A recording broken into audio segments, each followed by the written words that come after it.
on peut y aller. Donc, le titre du message aujourd'hui s'intitule « Ouvrier trompeur et déguisé ». Ouvrier trompeur et déguisé. Nous avons vu la partie première l'autre jour. Nous sommes en train donc de voir la partie numéro 2. Si vous voulez bien, on va relire le passage dans 2 Corinthiens, chapitre 11. 2 Corinthiens, chapitre 11. Nous allons lire, alors il y a à partir du verset 1er, et nous continuerons ensuite un peu plus bas. 2 Corinthiens, chapitre 11, verset 1er, Paul va écrire aux Corinthiens, spécialement aux chrétiens de Corinthe, qu'il aime beaucoup, et il va leur dire « Oh, si vous pouviez supporter de ma part un peu de folie, mais vous me supportez. Car, pourquoi? Je suis jaloux de vous, d'une jalousie de Dieu, parce que je vous ai fiancé à un seul époux, pour vous présenter à Christ comme une vierge pure. Toutefois, de même que le serpent, et on sait qui est le serpent, qui est Satan, de même que le serpent séduisit Ève par sa ruse, je crains que vos pensées ne se corrompent, ne pourrissent et ne se détournent de la simplicité à l'égard de Christ. Car si quelqu'un vient vous prêcher un autre Jésus que celui que nous avons prêché, ou si vous recevez un autre esprit que celui que vous avez reçu, ou un autre évangile que celui que vous avez embrassé, vous le supportez fort bien. On va aller au verset 13. Ces hommes-là, ces prédicateurs-là, sont de faux apôtres, des ouvriers trompeurs déguisés. Ils portent un déguisement. Et quel est le déguisement? Apôtre de Christ. Et cela n'est pas étonnant puisque Satan lui-même en personne se déguise en ange de lumière. Il n'est donc pas étrange, pas étonnant que les ministres de Satan aussi se déguisent en ministres de justice. Leur fin sera selon leurs œuvres. Amen.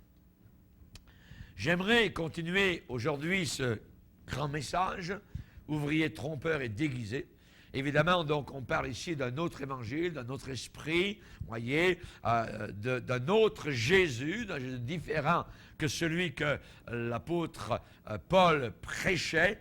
Et aux Galates, il va dire, si quelqu'un vous prêche un autre évangile, qu'il soit maudit, qu'il soit anathème. Nous restons collés à l'évangile véritable qui a été prêché au travers donc de grands courants du christianisme au travers des siècles et des siècles. Et on sait évidemment qu'on était averti par Paul qu'il viendrait une époque où les hommes ne supporteraient plus donc la saine doctrine, mais aurait une démangeaison donc d'oreilles, ça les gratterait dans les oreilles pour entendre quelque chose de différent, quelque chose de neuf, de contemporain, quelque chose de plus adéquat, évidemment, que le vieil évangile de tous les temps. Et cela est très, très dangereux. Ce faux évangile serait prêché par des gens qui porteraient un déguisement. Voyez? Et ce déguisement, c'est le déguisement de vrais pasteurs, de vrais prédicateurs authentiques. Mais derrière ces gens-là, ce sont des faux apôtres. Ce sont des ouvriers du diable, des ouvriers donc de Satan. Ce sont des anges de lumière qui veulent se faire passer pour être des vrais serviteurs de Dieu. Et Paul va déclarer en disant, pour ce qui me concerne, loin de moi la pensée de me glorifier d'autre chose, voyez, que de la croix de notre Seigneur Jésus-Christ. Il ramène, voyez, au kérigma, au noyau, il ramène au principal qui est la prédication de la croix. Pourquoi la croix? Parce que le diable veut nous éloigner de la croix. Les gens aiment parler de religion, de ceci, d'efforts personnels, mais ils ne veulent pas parler de la croix parce que c'est là que Satan a été vaincu, c'est là que la tête du serpent a été écrasé.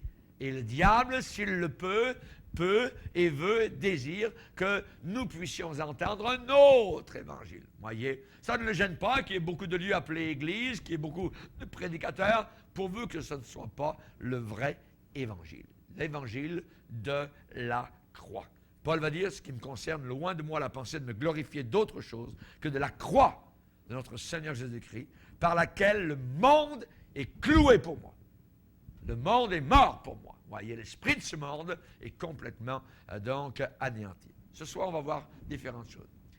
Et on sait que ces prédicateurs donc, ne prêchent plus l'évangile de la croix. L'évangile de la croix. Qu'est-ce que ça veut dire? Que signifie? Ils ont enlevé la croix et ils en ont fini avec elle. Il y a des lieux religieux, des Bibles, des prédicateurs, des gens qui chantent, hein, tout ça, il y a le rituel, il y a toute la chose qui paraît bien extérieurement, mais la prédication de la croix, ils en ont fini avec ça. C'est un autre évangile, un autre esprit, un autre Jésus. Un Jésus qui est aveugle, un Jésus qui ferme les yeux sur le péché, un Jésus qui ne voit pas le péché, qui ne voit plus le péché. Voyez? Et c'est très dangereux. C'est vrai que ces pasteurs se réfèrent au Jésus historique.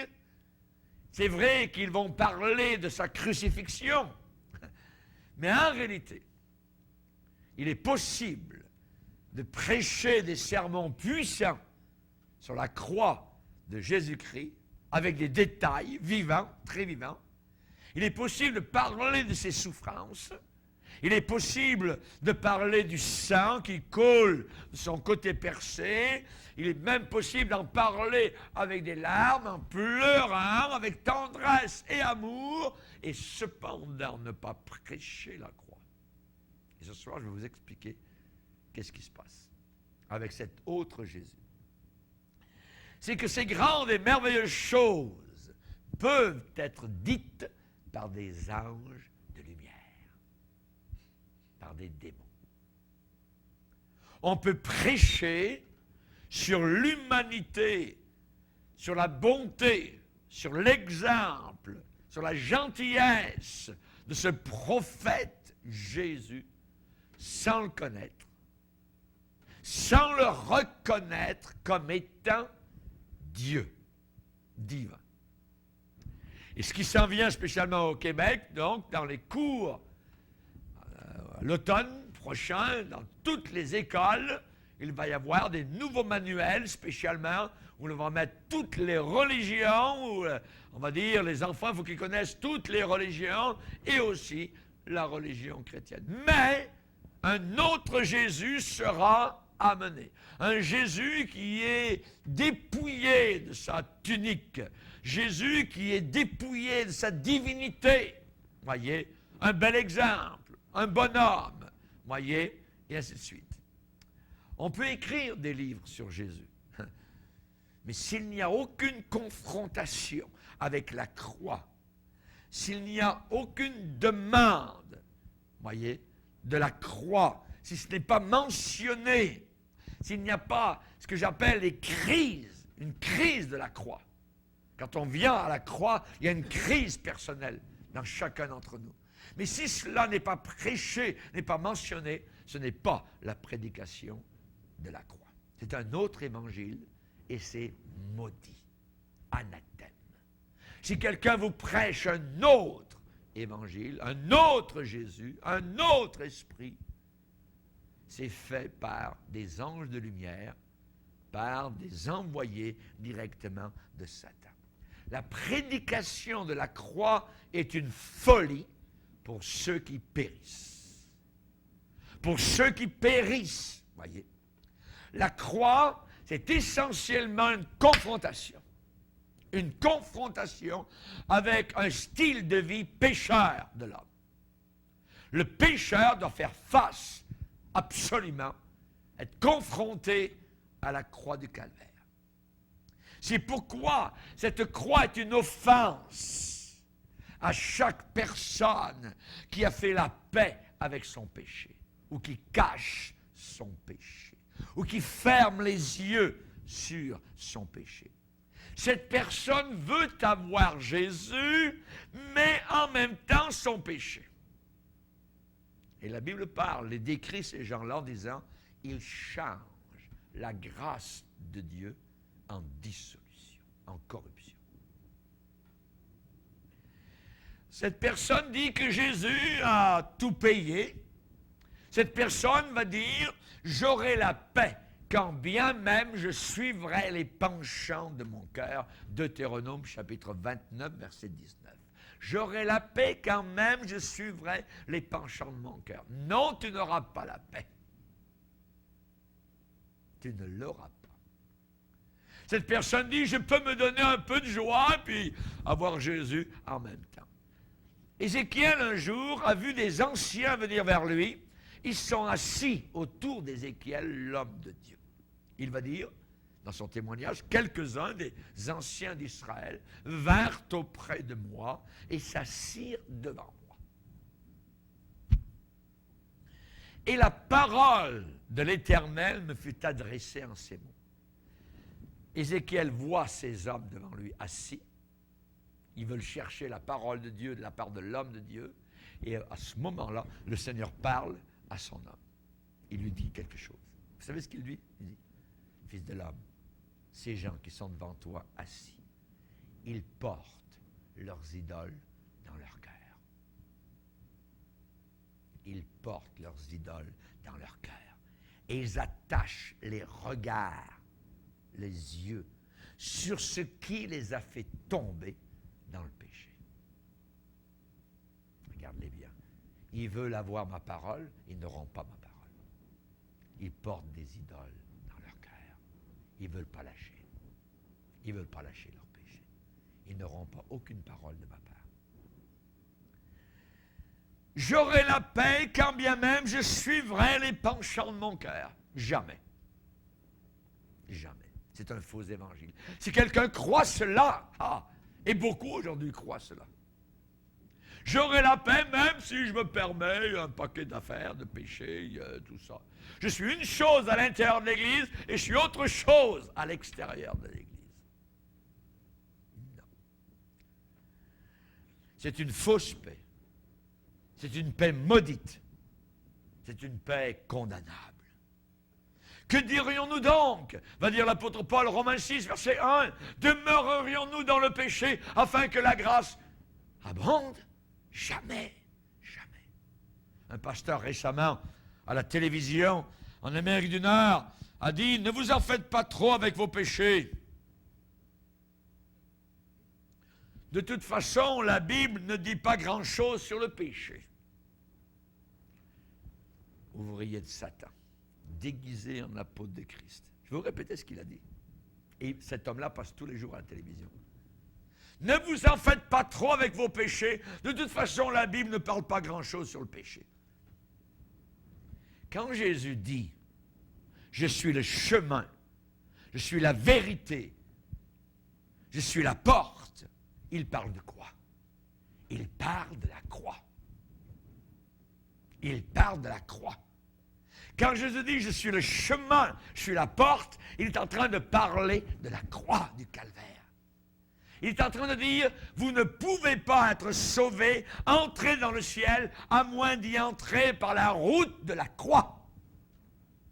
Jésus a dit, je cite, dans Jean 10, verset 1er, en vérité, chaque fois que vous voyez cela dans la Bible, en vérité, 2 fois, Jésus dit vraiment, vraiment. Ça veut dire qu'une très grande vérité va suivre, très important.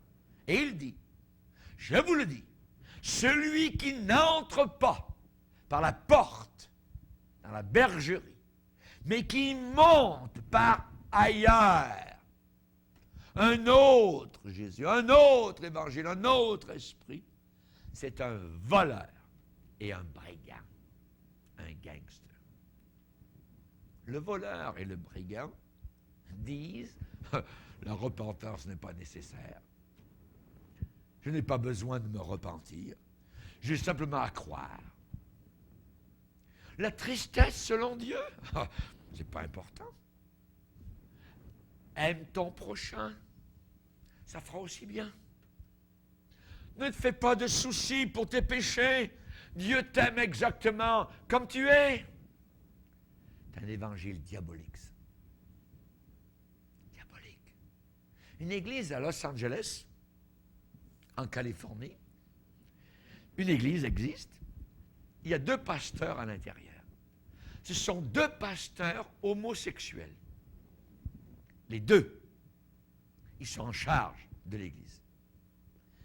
Ces pasteurs ont déclaré, je cite, « Tous ceux qui entrent ici entrent dans une merveilleuse fraternité. Dieu nous a fait comme cela une fraternité d'amour. Tous ceux qui entrent dans notre église. » Non! Non! J'appelle cela un piège d'amour. Comme on peut mourir en enfer d'amour. Ce piège, ce mensonge d'amour dit, aussi longtemps que tu aimes, tu peux te permettre tout ce qui te plaît. Homosexualité, drogue, pot, alcool, adultère, cinéma, cigarettes, pornographie, ça n'a aucune importance. Aime simplement. Jésus a dit, si quelqu'un veut venir après moi, qu'il renonce à lui-même et qu'il se charge chaque jour de sa croix. Sa croix. Quiconque ne porte pas sa croix et ne me suit pas, ne peut pas être mon disciple. La Bible dit, et par des faux apôtres, ouvriers trompeurs, déguisés, un déguisement. Déguisés comment? En apôtres de Christ. Ce sont des ouvriers de Satan. Ce n'est pas étonnant, ce n'est pas étrange, puisque Satan lui-même, leur patron, se déguise en ange de lumière. Aucune importance, comment et jusqu'à quel point votre théologie vous dit d'aimer. Jésus-Christ, lui, déclare qu'à moins de renoncer à soi-même et d'entrer par la route de la croix, vous ne pouvez pas être son disciple. Personne. Si quelqu'un vous annonce un autre évangile, qu'il soit maudit. Aujourd'hui, on a des campagnes d'évangélisation. Tout ce qu'on demande aux gens, croyez. Croyez. Qui veut croire? Levez la main. Mais ils ne se repentent jamais de leurs péchés. Et ensuite, on pense que ces gens sont sauvés. Alors qu'ils ne le sont pas. Ils ne sont pas passés par le chemin de la croix, le chemin de la repentance, le chemin de renoncer littéralement à eux-mêmes et n'ont jamais été confrontés avec les demandes de la croix. Ce que la croix demande. La prédication de la croix est une folie pour ceux qui périssent. Mais pour nous qui sommes sauvés, c'est la puissance de Dieu. Deuxièmement, que signifie être confronté à la croix? Que veut dire être confronté à la croix? Regardez un homme qui est rempli de ses mauvaises habitudes de péché. Il va tomber de plus en plus profondément dans les mâchoires du péché. Il s'est promis, cette personne s'est promis des centaines de fois qu'il ne referait plus la chose. Et pour un temps, la personne est vainqueur, victorieuse sur la tentation et jouit d'une certaine mesure de liberté, un certain degré de joie et de liberté, mais voilà que quelque temps plus tard, ça revient avec une plus grande force. Qu'est-ce qui s'est passé? Cet homme a caché, a couvert son péché, a menti au sujet de son péché, a trompé à cause de son péché qui est dans son cœur. Ces anciens assis au pied d'Ézéchiel, ils portent leurs idoles dans leur cœur. Dans leur cœur, voyez. La personne tombe dans une grande tristesse. La personne ne prend même plus plaisir à son péché. Il n'y a plus même de jouissance à ce péché-là. Mais cependant, la personne n'arrive pas à s'en débarrasser. Cet homme sait très bien qu'il devra un jour se tenir devant le trône du jugement de Dieu. cette personne passe au travers de la vie, craignant d'être dévoilée. Parce que la personne cache tout le temps, vous voyez. La personne a peur du scandale, que quelque chose sorte. Son péché l'a totalement asséché, drainé, enchaîné, séduit, accroché. Son péché l'a abaissé littéralement dans une lassitude, une fatigue dans laquelle il peut à peine exister. Son péché l'a amené directement au bout de sa corde. Et dans cet état très triste, le Saint-Esprit apporte une parole à cette personne et lui dit, il y a une sortie pour toi. Il y a une sortie pour toi. Il y a un endroit qui existe de victoire, de paix, de joie pour toi, de nouveauté de vie. Accepte l'appel de Christ. Cours vers lui, tu trouveras du repos. Va vers la croix de Jésus-Christ. Bien-aimés, vous qui m'entendez, quand vous vous agenouillez devant la croix avec humilité, vous n'entendrez pas une parole douce et facile. Pas au début. Pas au début. Même si la croix est la seule porte qui vous amène à la vie, vous allez entendre au départ une parole de mort. Une parole de mort. La mort à tout péché. La mort à tout péché. À la croix, vous faites face à la crise de votre vie. C'est la crise de votre vie. Et c'est ce qui manque aujourd'hui dans beaucoup de nos églises, la prédication de la croix qui dévoile la crise du péché, qui dévoile cette volonté personnelle qui est entêtée, qui est têtue, qui ne veut pas lâcher devant la croix du calvaire, qui accepte le péché, qui le câline parfois. La croix vous parlera en des mots très fermes, des conséquences de continuer dans votre péché. Le Seigneur va dire, renonce à toi-même. Qu'est-ce que ça veut dire renoncer? Dire non. Renonce à toi-même. Embrasse la mort de la croix. Suis-moi. Suis-moi. Troisièmement, que signifie la vraie repentance et le renoncement à soi-même? Qu'est-ce que ça veut dire? La repentance veut dire bien plus que de dire, « Oh, tu sais, Seigneur, j'ai eu tort. Et toi, Seigneur, tu as raison. » C'est bien plus que ça, la repentance. C'est faire face aussi aux conséquences de continuer dans le péché. Il y a des conséquences terribles de continuer à caresser le serpent. C'est très dangereux. Une fois pour toutes, on doit faire face à la vérité sur notre péché. Et le Seigneur va dire, ça doit finir maintenant. Maintenant. C'est maintenant que ça finit. Il faut que ça arrête. C'est un moment de crise, un moment de vérité, un endroit où on admet, où on reconnaît en disant, je ne peux plus continuer dans mon péché. C'est une confrontation avec votre péché. Je ne peux pas continuer dans le péché et en même temps avoir le Saint-Esprit vivant en moi. Je vais tout perdre. Je vais tout perdre. Seigneur, tu as raison. Tu as raison, Seigneur.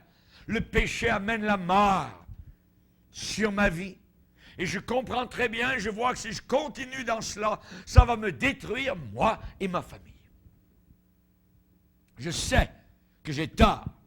Seigneur, s'il te plaît, aide-moi. Et je rejette toutes mes excuses vis-à-vis de mon péché. On peut toujours s'excuser. Mais là, je rejette, j'accepte la pleine responsabilité de mes actions.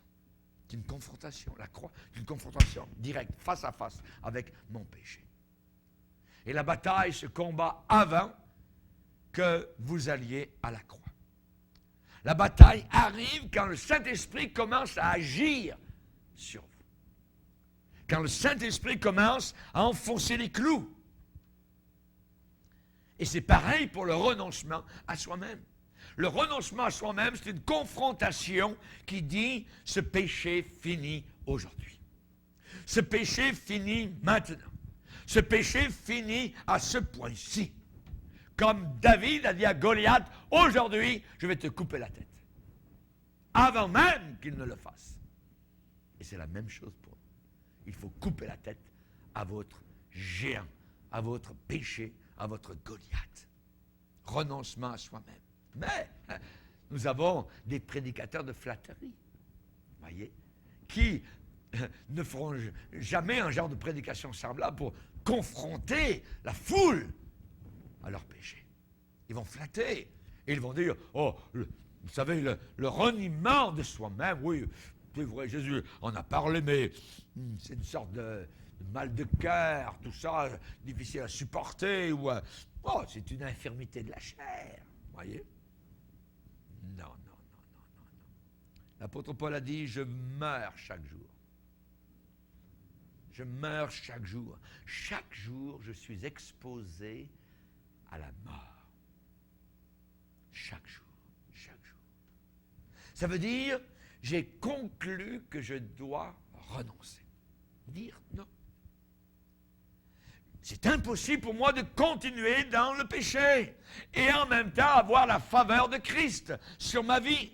Je n'ai pas je dirais, dispensation spéciale. Je suis dispensé comme les autres. Eux, non, il ne faut pas qu'ils pêchent, mais moi, je peux me permettre des péchés. Vous voyez? Dieu ne m'a pas donné une petite permission spéciale.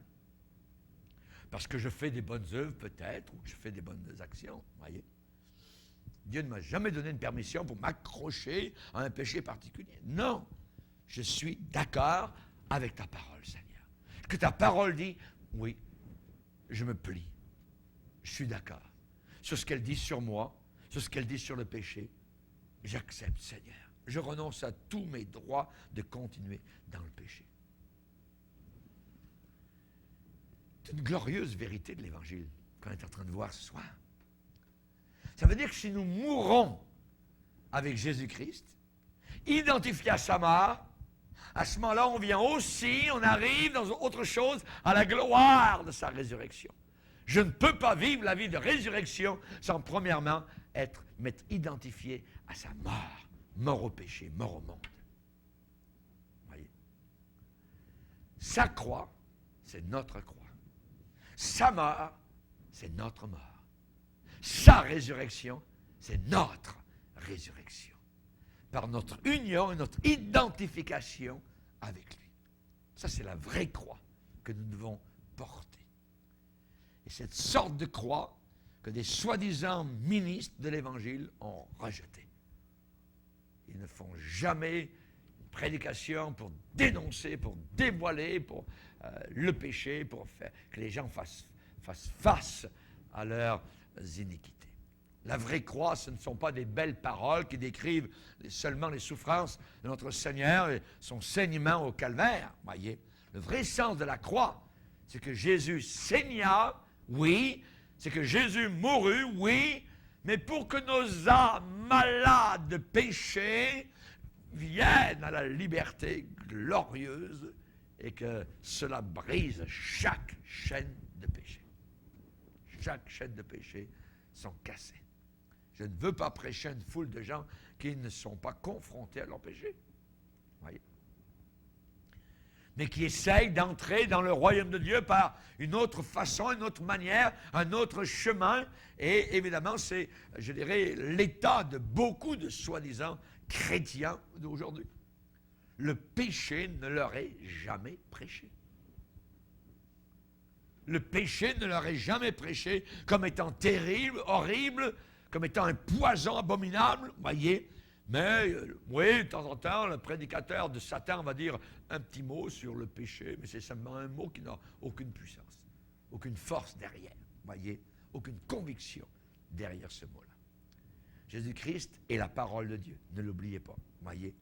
Et quand une personne se repent véritablement, cette personne est d'accord avec la parole de Jésus-Christ sur le péché. Exemple, la Bible dit, celui qui cache ses transgressions ne prospère pas. Mais celui qui les avoue et qui les délaisse obtient miséricorde. OK. Ça, c'est le cœur vraiment repentant. Cette personne va dire, je suis d'accord avec cette parole. C'est vrai, Seigneur, si j'essaie de cacher, de m'accrocher à mon péché, je vais tout perdre. Ça va tout me coûter. Le prix va être terrible. Quelqu'un reconnaît ça. Vous voyez, celui qui cache ne prospère pas. Celui qui avoue et délaisse, abandonne, mort à soi-même, obtient miséricorde. Quand la Bible dit le salaire du péché, c'est la mort. Est-ce que la Bible dit le salaire du péché, c'est la mort? Oui. Voyez? Alors à ce moment-là, le cœur qui est vraiment repentant va dire, je suis d'accord. Je suis d'accord. Le salaire du péché, c'est la mort. Seigneur, si je continue dans mon péché, ça va me détruire. La personne est d'accord avec ce que la Bible dit. Maintenant, on va retourner à notre homme de tout à l'heure qu'on a commencé à décrire. Voyez? Cet homme maintenant s'agenouille. Il est brisé, il est contrit, il vient au pied de la croix, il hait véritablement son péché, il est d'accord avec la parole de Dieu, il ne peut pas continuer un jour de plus, voyez, avec ce péché dans son cœur, dans sa vie, et il se sent sans aucune puissance. Il se sent sans force, et il a peur de retourner à son habitude à n'importe quel moment. Voyez. Mais c'est que Jésus-Christ est le porteur du péché. Et Jésus-Christ se penche vers lui et lui parle. Et il lui dit, regarde vers la croix. Elle est vide, mon ami. Tu es d'accord avec ma parole sur ton besoin de confesser et d'abandonner ton péché? Très bien. Maintenant, il faut aussi que tu te mettes d'accord avec ma parole sur le fait que ma croix, c'est ta croix. Quand j'ai été crucifié, toi aussi, tu as été crucifié avec moi. Et par ma mort, eh bien, ça a été ta mort. Maintenant, tu ne mourras plus. Ma mort, ça a été la tienne. Ma résurrection, c'est ta résurrection. Gloire au Seigneur. Ma victoire sur la domination de Satan et du péché, eh bien, c'est aussi ta victoire sur ton péché. Gloire à Dieu. Maintenant, eh bien, exactement comme cet homme, nous aussi, à la croix, nous reconnaissons que nous sommes malades du péché, alourdis par nos fardeaux, lassés, fatigués, on ploie sous la charge du péché et on est confronté à nos péchés. Et on sait que l'on ne peut plus se les permettre ni se les excuser. On ne le peut plus. Paul va dire en Romains 6, vous avez été baptisés, baptême dans l'eau, dans la mort de Jésus-Christ. Vous êtes devenus une même plante avec lui, par la conformité à sa mort. Et nous le serons aussi par la conformité dans sa résurrection. Alléluia. Merci Seigneur. Paul a dit, j'ai été crucifié avec Christ. Il va le dire directement. Et si je vis, ce n'est plus moi qui vis, c'est Christ qui vit en moi. J'ai été cloué avec Jésus. Quand j'ai été cloué à Jérusalem, qui était visible à toute la ville, moi aussi, j'étais cloué avec Jésus. J'étais là sur la croix, avec lui. C'est là qu'est la victoire, sur le péché. Galates 5, 24 nous dit, ceux qui sont à Jésus-Christ ont crucifié la chair avec ses passions et ses désirs. Alors on va crier, on dit, pasteur, c'est merveilleux. Continue à prêcher, je commence à comprendre. C'est cela que je veux, véritablement dans ma vie. Je veux mourir au péché. Je veux crucifier tous mes désirs charnels. Mais ensuite, vous regardez le Seigneur, vous dites, mais Seigneur, comment je peux y arriver à ça? Comment puis-je y arriver? Avoir la victoire ta victoire, Seigneur, avoir la victoire de Jésus-Christ dans ma vie. Qu'est-ce qui va me délivrer de ce manège? Je pêche, je confesse. Je repêche, je confesse. Je repêche et je confesse. C'est un manège terrible. Est-ce que je suis encore dans la religion, dans la confession? Voyez, est-ce que ça ne peut pas fonctionner comme ça? La première impulsion, c'est Seigneur, je vais vivre une vie d'ascète, ascétique, comme les moines. Voyez, je vais essayer de me fouetter, voyez, essayer de jeûner, je vais essayer de perdre la moitié de mon poids, ainsi de suite. Voyez, certains vont s'en aller dans cette direction-là, voyez. Je vais vivre dans une seule pièce, terminé, pas besoin d'une maison avec 36 pièces, voyez. Ma garde-robe, je vais tout donner ça aux pauvres. Je vais vivre avec un seul costume, un seul habit, voyez. Je vais vider ma garde-robe, je vais vendre ma voiture, je vais en acheter une autre qui est bien cheap, voyez. Je vais acheter une vieille maison, une vieille baraque sans beauté. Je vais abandonner de manger du steak, je vais juste manger des hamburgers, voyez. Je n'aurai aucun désir pour tout ce qui est matériel sur la terre si je peux suffisamment souffrir, retenir ma chair, être ascétique, alors là, je pourrais servir Dieu avec une vraie puissance. Non. L'Église catholique a essayé avec ses moines. Luther avait essayé. Il jeûnait, il se flagellait, il faisait tout ce que vous voulez. Mais il n'avait jamais trouvé la paix. Même avec tout ce que je viens de vous dire, voyez, on a connu des gens qui ont commencé à enseigner des fausses doctrines. Avec ça, des fausses doctrines. Et cela a détruit beaucoup de vies à cause de cela. Je ne me marierai plus, terminé, je vais vivre tout ça. Ils veulent plaire, s'isoler, s'ils pouvaient aller sur une montagne quelque part, dans une caverne, ou mettre un tonneau sur un arbre, vous voyez, puis là, je ne commettrai aucun péché. Mais le péché est à l'intérieur. Ça ne signifie pas la victoire, ça. Alors, que signifie la victoire? La victoire à celui qui vaincra, à celui qui sera vainqueur. Nous sommes plus que vainqueurs par celui qui nous fortifie. Est-ce que ça, on peut vivre ça? Est-ce qu'on peut, bien c'est juste dans la Bible, ou bien on peut le vivre? Voyez? Qu'est-ce que la victoire? Que signifie la victoire? Eh bien, c'est à ce point-là que Jésus vient vers nous et nous parle. Vous savez ce qu'il nous dit? Maintenant, prends ma main, suis-moi dans ma mort, dans mon ensevelissement, dans ma résurrection. Regarde à la croix, embrasse-la, entoure-la, étreins-la, adopte-la, accroche-toi à toute ma victoire. C'est là où ta crucifixion de la chair s'est passée. Tu as déjà été crucifié sur ma croix par la foi. C'est déjà fait. Oui, mourir en Christ, c'est un acte de foi. C'est un acte de foi. C'est bien plus simple que nous pouvons le penser ou l'imaginer. Nous devons nous considérer, la Bible dit, comme morts au péché et vivants pour Dieu. Par notre Seigneur Jésus-Christ, à cause de la croix. À cause de la croix. Paul va dire aux Philippiens, afin de connaître Christ, la puissance de sa résurrection et la communion de ses souffrances. La communion de ses souffrances. Paul parle de la résurrection de Christ et de ses souffrances. À la croix, Jésus-Christ a eu la puissance de contrôle sur le péché.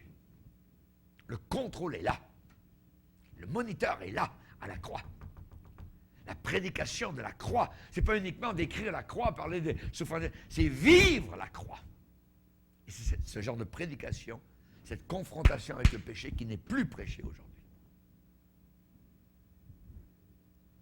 À la croix de Jésus-Christ, la puissance de contrôle sur le péché se trouve là.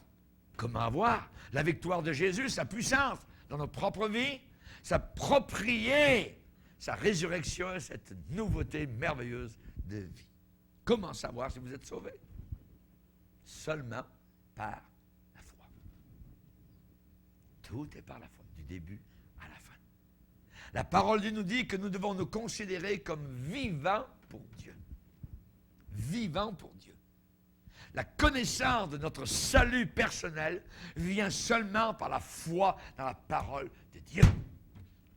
La Bible dit que je suis passé de la mort à la vie, que le péché n'a plus de pouvoir sur moi, que je ne vis plus dans le péché comme auparavant. Je ne suis plus sous la domination de Satan. Je suis maintenant dans un autre domaine de lumière, de paix, de joie, de sérénité, de certitude. Pascal, quand il a eu, ce grand mathématicien français, quand il a eu sa révélation de Christ une nuit, il a dit certitude des certitudes, certitude des certitudes, certitude des certitudes. Alléluia. Alléluia. Et c'est pareil pour le reste. Prendre notre croix. C'est pas apporter une petite croix, vous voyez, j'ai rien contre ça. Vous comprenez, c'est vivre cette vie de crucifié. Prendre notre croix, l'étreindre, la serrer, recevoir la victoire par la foi de la puissance victorieuse du sang qui a coulé à la croix. Il faut admettre, évidemment, il faut l'admettre, Seigneur, je n'ai aucune puissance. Je n'ai aucune puissance pour moi-même. Je n'ai aucune capacité pour me délivrer de moi-même. Je ne peux pas me crucifier moi-même pour avoir la puissance sur le péché. Alors, Seigneur, j'abandonne tous mes efforts personnels pour mourir au péché. J'abandonne tous mes efforts. Paul dit, qui me délivrera de ce corps? Vous voyez, c'est par la foi, uniquement par la foi. Grâce soit rendue à Dieu le Père par notre Seigneur Jésus-Christ. Jésus, Jésus, Jésus, Jésus. Tout est là. C'est lui, le Seigneur Jésus, qui fait tomber les feuilles mortes, qui me lave des péchés, des souillures. C'est lui qui me libère. Je suis étonné. Merci Seigneur. Oui, je suis tenté, mais dans la tentation, il me donne la victoire que je ne connaissais pas auparavant. Auparavant, je tombais à chaque fois. Et maintenant, je suis plus que vainqueur. Alléluia. Je suis étonné. Il y en a un autre sous moi qui me soutient de sa force puissante parce que je suis cloué avec lui sur la croix. J'ai été dans le tombeau avec lui. Alléluia. Je suis sorti du tombeau avec lui. Alléluia. Et je suis monté au ciel avec lui. Et je suis assis dans les lieux célestes avec lui en Christ. Éphésiens chapitre 2. C'est merveilleux. L'identification par la foi. La foi vient d'où? De ce qu'on entend. Et ce qu'on entend vient de la parole de Christ. De la parole de Christ. Merci Seigneur. Chers amis, maintenant on peut jouir de tous les bénéfices qu'il a accomplis. À partir du moment même où nous sommes nés de nouveau, nous sommes entrés dans tout ce qui est arrivé à Jésus, incluant toutes ses victoires, autant que sa crucifixion. Que Dieu soit béni. Si on est d'accord avec la parole de Dieu, que nos péchés sont extrêmement méchants, alors on est aussi d'accord avec les bonnes choses que la croix nous offre. Elles sont à nous, parce que Jésus les a toutes accomplies pour nous. Exemple, la parole de Dieu nous dit qu'une fois que nous avons étreint la croix du calvaire, nous sommes crucifiés avec Christ. Nous sommes ressuscités avec lui et que nous pouvons marcher maintenant en nouveauté de vie. Alléluia. Le péché n'aura plus de pouvoir sur vous.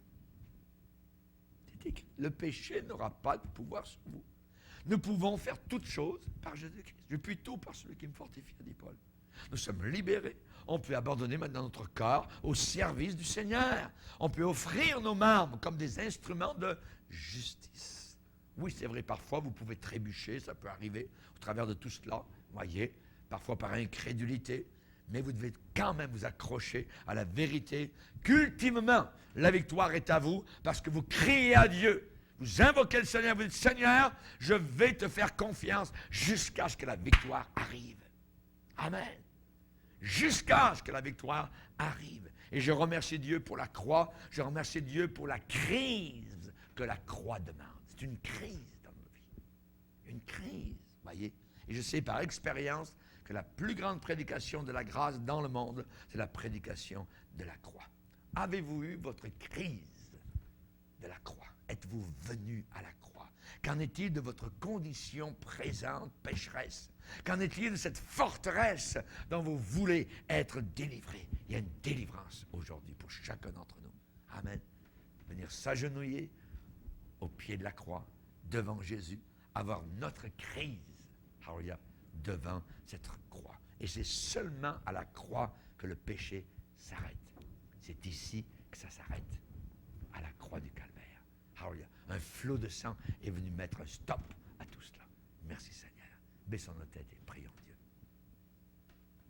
Seigneur, nous sommes d'accord avec ta parole. Nous sommes d'accord avec toi, Seigneur. Nous ne pouvons pas continuer avec un péché dans nos vies, dans nos cœurs, même pas une seule heure de plus. Seigneur, combien de personnes sont fatiguées de cela? Alors, je te prie de les aider afin qu'ils t'apportent tout cela maintenant. Et vous, chers chrétiens, parce que vous avez entendu et reçu ce message sur la croix, eh bien, on se verra un jour, au jour de la résurrection, et nous nous réjouirons. On s'embrassera les uns les autres et on dira merci Seigneur pour la croix. Merci Seigneur de ce que nous avons été confrontés un jour avec nos péchés. Merci Seigneur de ce qu'on nous a dit qu'on ne pouvait pas s'en sortir de nous-mêmes. Seigneur, tu nous as suffisamment aimés pour nous prendre dans ta mort, nous emmener dans ton tombeau, dans ton ensevelissement, pour nous faire sortir aussi par ta résurrection et nous amener dans une vie totalement nouvelle pour toute l'éternité. Gloire à toi. Seigneur, nous voulons te remercier ce soir pour tous les vrais ministres de Christ qui proclament encore avec assurance l'évangile de la croix. Eux qui sont les remparts du Seigneur contre l'idolâtrie du péché de ces derniers jours.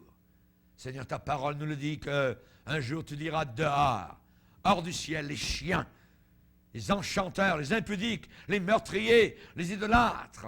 Seigneur, ta parole dit, mais pour les lâches, les incrédules, les abominables, les meurtriers, les impudiques, les enchanteurs, les idolâtres, leur part sera dans les temps de feu et de soufre, ce qui est la deuxième mort.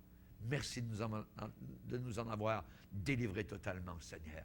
Et nous voulons marcher de victoire, en ayant à nos pieds les chaussures que donne le zèle de l'évangile de délivrance. Merci, Seigneur. Au nom du Sauveur. Amen. Et tout le peuple dit Amen.